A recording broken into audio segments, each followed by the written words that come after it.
What if your addiction was never a mistake, but a message meant only for you? What if it was not something you chose, but something that chose you? Carl Jung warned that the most dangerous battles do not happen in the outside world, but inside the soul, where no one else can see. From this perspective, addiction is not weakness, and it is not a lack of discipline. It is the final stage of an inner confrontation that most people never reach. Every urge, every relapse, every moment you feel pulled back is not random. It is a sign that something unseen is trying to take control through your unconscious. Jung called this force the shadow, the part of you that carries everything denied, repressed, and feared. When ignored, it does not disappear. It becomes stronger and more invasive. This video is not about quitting habits. It is about recognizing the real enemy. Because the moment you see what is truly happening, addiction stops being a curse and becomes a doorway to transformation.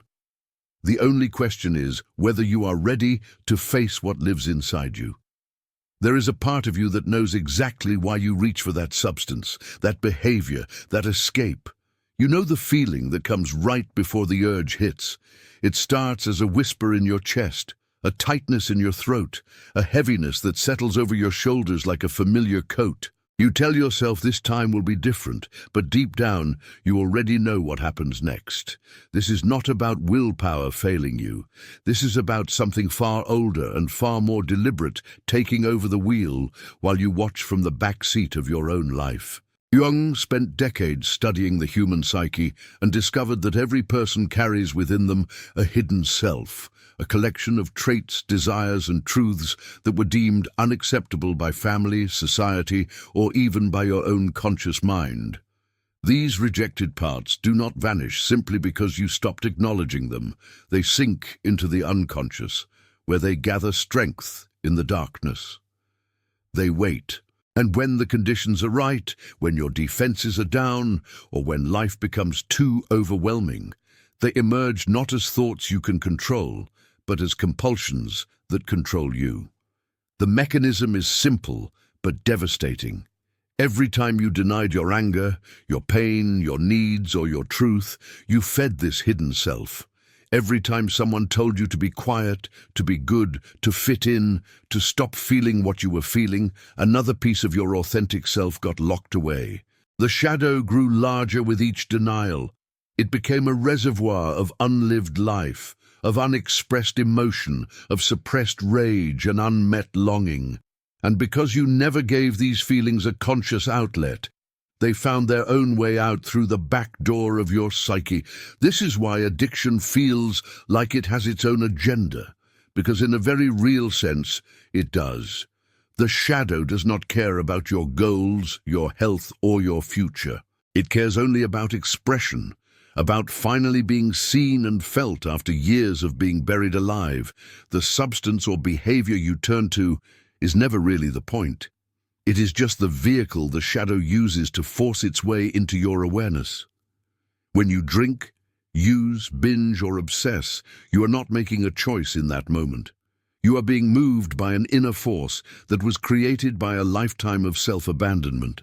Most people spend their entire lives trying to manage symptoms without ever looking at the source.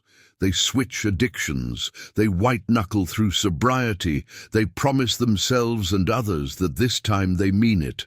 But the shadow remains untouched, unfed, and furious. It will always find another way in because its job is not to destroy you, even though it feels that way. Its job is to make you finally pay attention to what you have been running from since childhood. The tragedy is that the very thing you are addicted to once served as protection.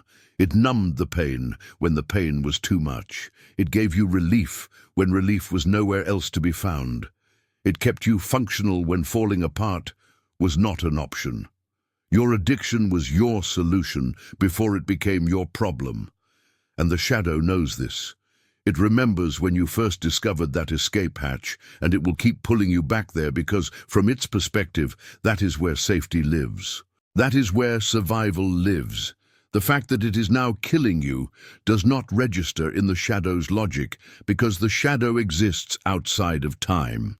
It is still responding to wounds from 10, 20, 30 years ago as if they are happening right now. Understanding this changes everything because it means you are not fighting a disease or a habit. You are fighting a part of yourself that is trying desperately to communicate something you have refused to hear. The more you resist, the louder it gets. The more you shame yourself for relapsing, the stronger the shadow becomes, because shame is its native language. Shame is what created it in the first place. Every time you look in the mirror with disgust, every time you promise to do better and then fail again, you are actually feeding the very force you think you are fighting. This is the trap. You cannot defeat the shadow by rejecting it, because rejection is what gave it power to begin with. You cannot outrun it because it lives inside you. You cannot reason with it because it speaks in symbols and sensations, not words. The only way forward is to turn around and look directly at what you have been avoiding. Not the addiction itself, but the wound beneath it. Not the behavior, but the unmet need driving the behavior. Not the substance, but the silence you were trying to fill. If you pay close enough attention, you will notice that your relapses follow a pattern so precise it feels almost scripted. It is never truly random. There is always a specific emotional state, a particular type of stress, or a certain kind of emptiness that precedes the fall. Maybe it happens when you feel abandoned. Maybe it happens when you succeed at something and the pressure to maintain that success becomes unbearable. Maybe it happens in moments of quiet, when there is nothing left to distract you from yourself. Whatever the trigger, it is always the same trigger, wearing different masks. Jung understood that the unconscious mind operates in cycles and patterns. It does not learn the way the conscious mind does. It repeats. It returns to the same unresolved conflicts over and over, creating situations that echo the original wound. This is why therapy can feel like peeling an infinite onion. You think you have dealt with the issue, you think you have moved past it, and then 6 months later, you're right back in the same emotional state, facing the same urge, making the same choice you swore you would never make again. The reason for this repetition is not weakness or lack of growth. It is that the unconscious is trying to bring something to completion. There is an unfinished story inside you, and the shadow will keep replaying it until you finally understand what it is trying to show you. Every relapse is not a failure. It is another attempt by your psyche to get your attention. It is saying, look here, feel this, stop running. This is where the work needs to happen. Think about the moment right before you relapse. Not the act itself, but the emotional landscape that precedes it.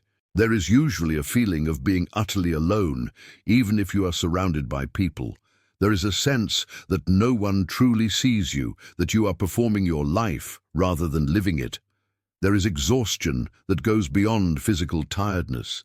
It is a soul exhaustion, a weariness that comes from constantly holding yourself together, from always being strong, from never allowing yourself to fall apart in a way that feels safe and witnessed. In that moment, the addiction offers something your conscious life cannot. It offers permission to stop trying. It offers a brief escape from the impossible standards you or others have placed on you. It offers a kind of death without dying, a way to disappear without actually leaving, and for a few hours or a few minutes you get relief. Not happiness, not joy, but relief. The difference is crucial because relief is what you are actually chasing, not pleasure. You are not seeking to feel good. You are seeking to stop feeling bad. But here is what makes the pattern so insidious. The relief is always temporary, and the return is always brutal. You wake up or come down or sober up, and the original pain is still there, now accompanied by shame, regret, and the crushing weight of having failed yourself again. This adds another layer to the wound. Now you are not just dealing with the original abandonment or trauma or emptiness. You are also dealing with the evidence of your own powerlessness, and that evidence feeds the shadow even more. The shadow thrives on this cycle because every relapse proves its central belief about you, which is that you are broken, unworthy, and incapable of change. This belief was likely planted in childhood by caregivers who could not meet your emotional needs, by environments that required you to deny your feelings in order to survive, or by experiences that taught you that your authentic self was too much, too sensitive, too intense, too anything. The shadow carries this belief like a sacred text, and every time you relapse, it gets to say, "See, I told you. This is who you really are."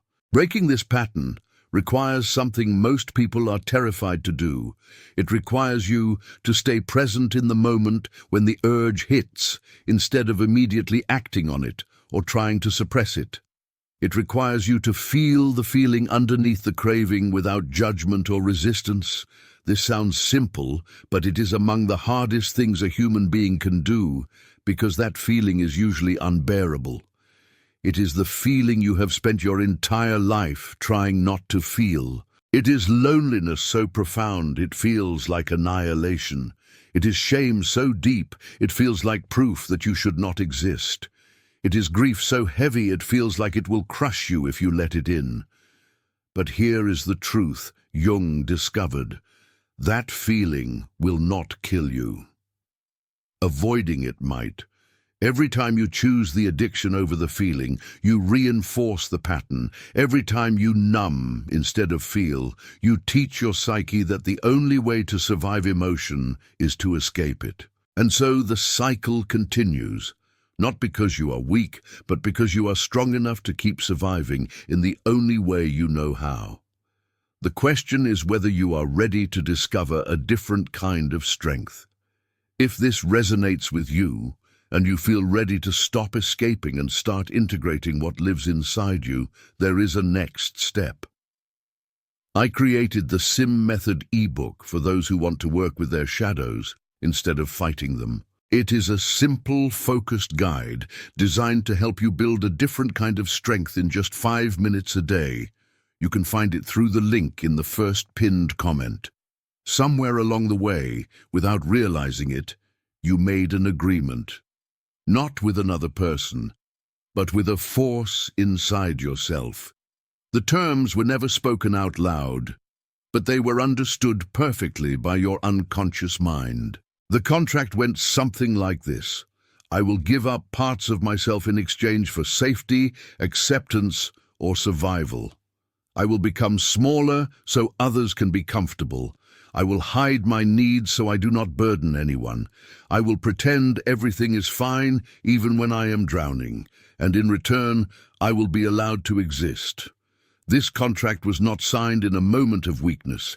It was signed in a moment of necessity. Maybe you were 5 years old and learned that expressing sadness made your parents uncomfortable, so you swallowed it down and put on a smile. Maybe you were 12 and realized that being vulnerable got you bullied, so you built walls and never let anyone in. Maybe you were 20 and discovered that asking for help was seen as failure, so you learned to carry everything alone. These were survival strategies and they worked. They kept you functional, they kept you moving forward. But they came with a cost that you are only now beginning to understand. The cost was your connection to yourself. Every time you honored the contract, every time you chose approval over authenticity, you sent a message to your own soul that it was not safe to be real. Your true feelings, your real desires, your actual needs, all of these became threats to the fragile peace you had constructed. So you learned to ignore them. You became an expert at not knowing what you want, at not feeling what you feel, at not needing what you need. And for a while, this worked beautifully. You were praised for being low maintenance, for being strong, for being easy to deal with. You became the person everyone could count on because you never asked for anything in return. But the shadow does not forget. It keeps a record of every denied emotion, every suppressed need, every moment you betrayed yourself to keep the peace with others. and it does not accept the terms of your contract because it was never consulted when you made it. The shadow represents the part of you that refuses to disappear no matter how hard you try to erase it. It holds everything you disowned, and it will use any means necessary to remind you that those disowned parts still exist and still demand recognition. This is where addiction enters as the enforcer of a counter-contract. When the conscious contract says, be small, be quiet, be good, the addiction says, no, I will take up space, I will be loud, I will demand attention. When the conscious contract says, you do not deserve rest or pleasure or relief, the addiction says, I will give you all three right now, consequences be damned. In this way, addiction is not the enemy of your conscious contracts. It is the rebellion against them. It is the part of you that refuses to keep living under terms that require your soul to suffocate. Jung called this the enantiodromia, the principle that everything eventually becomes its opposite when taken to an extreme. If you push yourself too hard toward control, discipline, and self-denial, the psyche will eventually swing in the opposite direction toward chaos, impulsivity, and self-destruction. This is not a moral failing. It is a psychological law as reliable as gravity. The tighter you grip, the more violently you will eventually let go. The more you repress, the more explosive the return of the repressed will be. Most people experience this swing and interpret it as proof of their brokenness. They think the addiction reveals their true nature as weak or damaged. But Jung would say the opposite is true. The addiction reveals that your true nature is still alive underneath all the contracts and compromises. It reveals that some part of you is still fighting for authenticity, even if it is fighting in the most destructive way possible. The addiction is not the disease. The original contract is the disease. The addiction is just the symptom, the alarm bell, the soul's last desperate attempt to renegotiate terms that were killing you slowly. Understanding this means you can stop waging war against yourself. You can stop seeing the addiction as an invader and start seeing it as a messenger. What is it trying to tell you about the life you are living? What needs are going unmet? What feelings are you still not allowed to have? What parts of yourself are you still pretending do not exist? These are not comfortable questions, and the answers will likely require you to make changes that feel impossible or terrifying. You might have to set boundaries that disappoint people. You might have to admit you are not okay when everyone expects you to be fine. You might have to choose yourself in ways that feel selfish because you have spent so long choosing everyone else. But here is what happens when you start renegotiating the contract. The shadow loses its power not because you defeat it, but because you stop giving it reasons to rebel. When you allow yourself to feel without judgment, when you honor your needs without shame, when you speak your truth even when your voice shakes, the pressure inside you begins to release. The addiction loses its purpose because it no longer needs to be the only outlet for your denied self. You create space for that denied self to exist in healthier ways, in conscious ways, in ways that do not destroy you in the process of trying to save you. This does not happen overnight. The original contract was written over years or decades, and rewriting it takes time and immense courage. But every small act of self-honoring weakens the old agreement. Every time you choose authenticity over approval, every time you feel instead of numb, every time you say no when you mean no, and yes when you mean yes, you are signing a new contract, one that allows you to exist, not in spite of who you are, but because of who you are. And that is when the addiction begins to lose its grip, not through force, but through obsolescence. There comes a point where the struggle is no longer just in your mind. It moves into your flesh, into your cells, into the very rhythm of your breathing. Your body starts keeping score in ways your conscious mind cannot ignore. You wake up tired no matter how much you sleep. Your heart races for no reason. Your stomach churns with anxiety that has no clear source. You feel old in a way that has nothing to do with age, and everything to do with carrying a weight that was never meant to be carried alone. Jung recognized that the psyche and soma are not separate entities, but two expressions of the same underlying reality. What happens in your unconscious does not stay there. It migrates into your physical form, creating symptoms that doctors often cannot explain because they are looking for biological causes when the root is psychological or spiritual. This is not to say the pain is not real. It is profoundly real, but its origin is not a virus or a malfunction. Its origin is a soul in crisis, trying to communicate through the only language it has left, which is the language of the body. When you spend years ignoring your emotional truth, your body becomes the messenger. It will force you to pay attention through exhaustion, through illness, through pain that stops you in your tracks. The addiction accelerates this process because it adds a second layer of assault. Not only are you carrying the original wounds that drove you to the substance or behavior, but now you are also dealing with the physical consequences of the addiction itself. Your liver struggles, your brain chemistry shifts, your nervous system stays locked in fight or flight mode even when there is no immediate danger. You become a walking battleground where multiple wars are being waged simultaneously. This is why quitting the substance alone is rarely enough. You can be clean for months or years and still feel like you are dying inside because the original wound remains untouched. Your body remembers everything your mind tried to forget. It remembers the moments you were hurt and had to pretend you were fine. It remembers the times you needed comfort and received criticism instead. It remembers every instance of emotional abandonment, every betrayal, every loss that you were not allowed to grieve. All of this lives in your tissues, in your muscles, in the tension you carry in your shoulders and jaw and gut. The addiction gave your body permission to finally express what it had been holding. When you were high or drunk or lost in the behavior, your defenses came down. Emotions you had locked away for years could finally surface, even if they surfaced in distorted and destructive ways. Rage could be felt, grief could be touched. Vulnerability could exist for a brief moment before the armor went back up. This is why the substance or behavior feels like relief, even as it destroys you.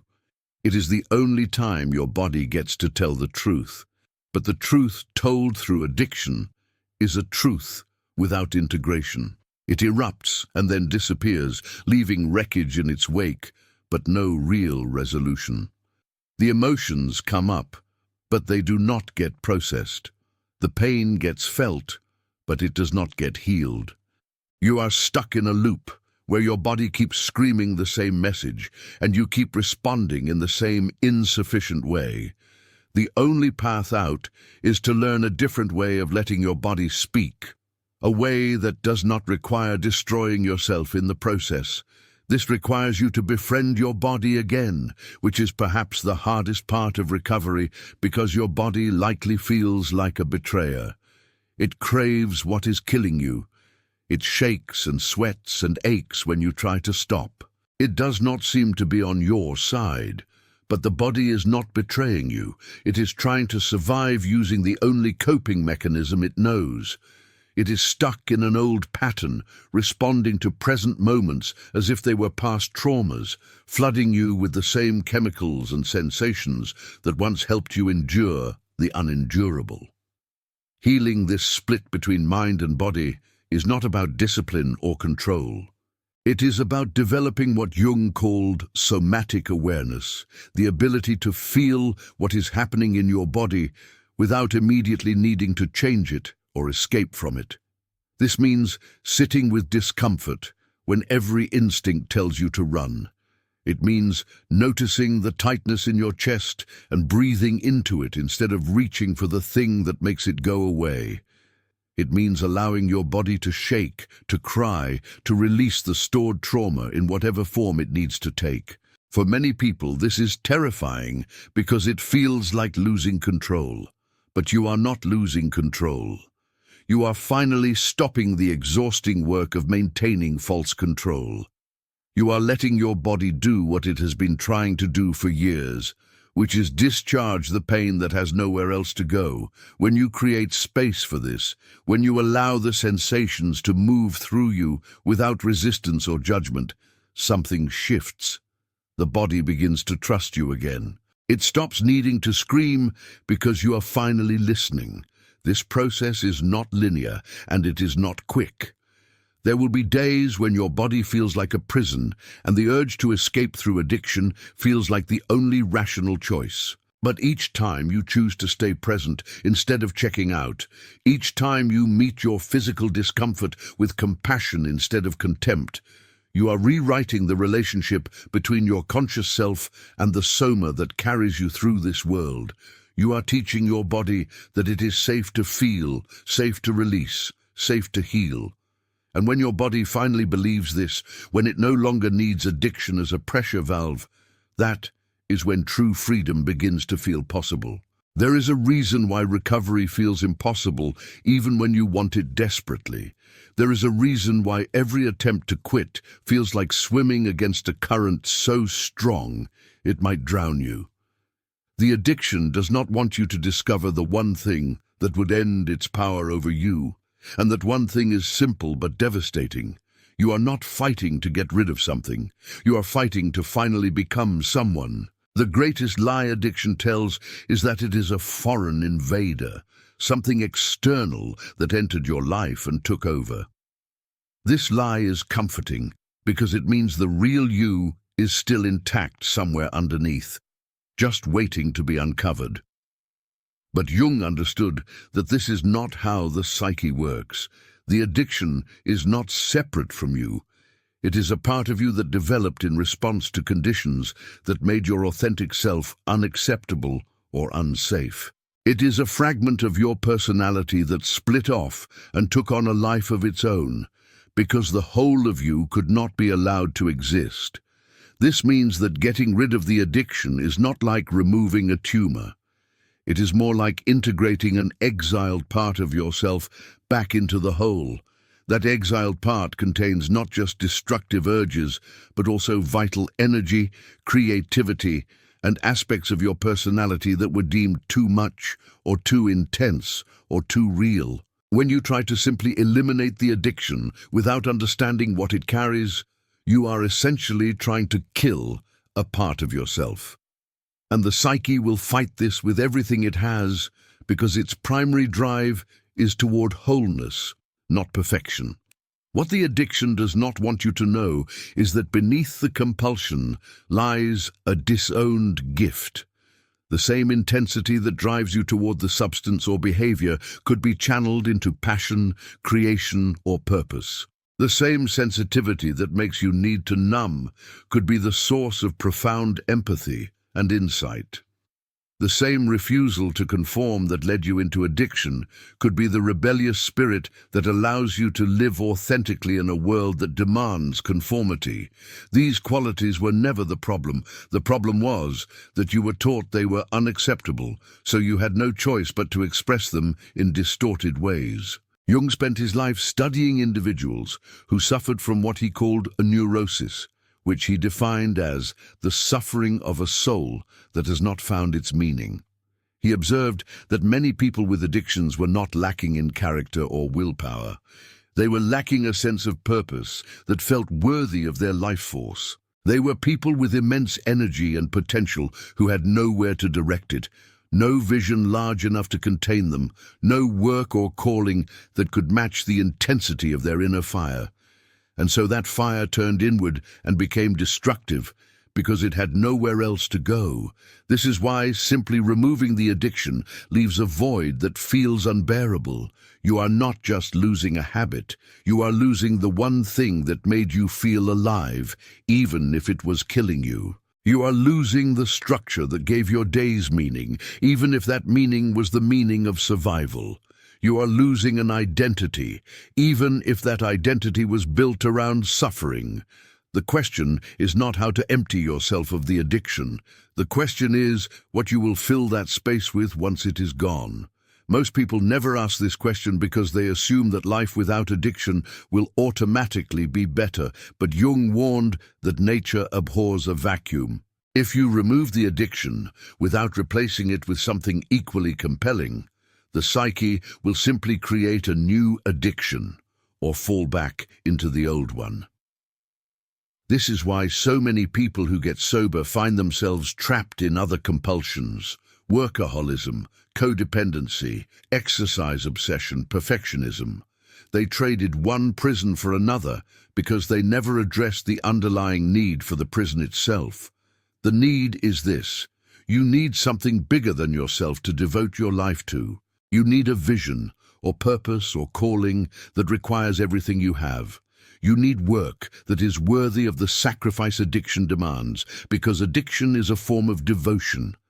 It asks you to give up your health, your relationships, your future, everything, and you do it willingly because some part of you knows that devotion is what you were built for. The tragedy is that your devotion got attached to the wrong thing. Discovering what that right thing is cannot be prescribed. It is different for every person because it emerges from the unique configuration of wounds, gifts, and soul contracts that make you who you are. But there are clues in the addiction itself. What does it give you that nothing else does? Is it a sense of aliveness? Then your purpose likely involves risk or adventure or creation. Is it a sense of peace? Then your purpose likely involves healing or service or spiritual practice. Is it a sense of connection? Then your purpose likely involves community or art or teaching. The addiction is a map written in code, and learning to read it is the beginning of finding your way home. But here is the obstacle. Finding your purpose requires you to grieve the life you thought you would have. It requires you to let go of who you were told to be and step into who you actually are. It requires you to disappoint people, to break agreements, to walk away from paths that look successful but feel empty. This is terrifying because it means risking everything with no guarantee of success. The addiction, for all its destruction, is at least familiar. Purpose is unknown territory, and the unknown always feels more dangerous than the devil you know. Yet this is the only way through. Not around, not over, but through. You have to be willing to let the addiction burn away everything that is false, so that what is real can finally emerge. You have to trust that underneath the compulsion is a self that knows exactly what it needs. A self that has been waiting your entire life for you to finally listen. That self does not speak in words. It speaks in longings you have ignored, in dreams you dismissed as unrealistic, in the moments when you felt most alive and most terrified at the same time. It speaks through the addiction itself, through the very thing you hate most about yourself, because that is where you hid the parts of you that the world could not handle. Jung spent decades working with people who had tried everything to overcome their addictions and failed. He noticed something that went against all conventional treatment. The people who recovered were not the ones who fought hardest against their addiction. They were the ones who stopped fighting and instead turned toward it with curiosity and compassion. They asked, not how do I get rid of this, but what is this trying to teach me? This shift transformed the addiction from an enemy to be defeated into a guide pointing toward unfinished business in the soul. The conventional approach treats addiction as a problem to be solved through willpower or medication. But Jung understood that problems of the soul cannot be solved. They can only be outgrown. You do not overcome the addiction by becoming stronger than it. You outgrow it by becoming more whole than it.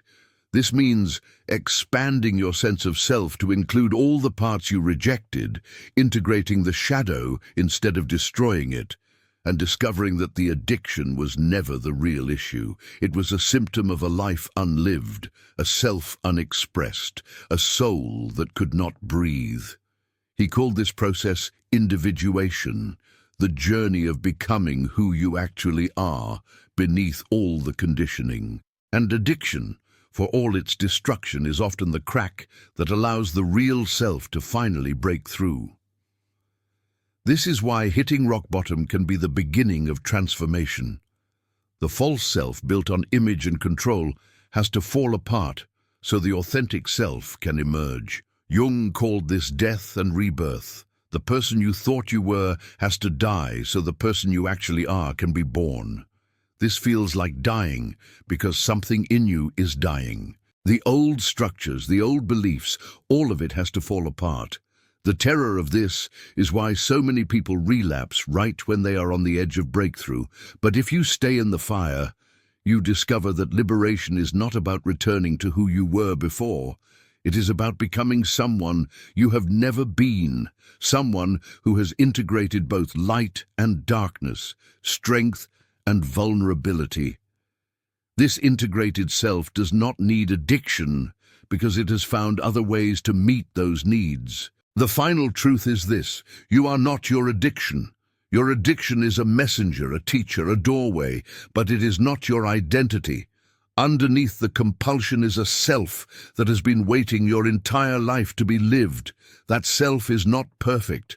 It is not without wounds or struggles, but it is real, it is yours, and it is worthy of the devotion you once gave to the thing that was killing you.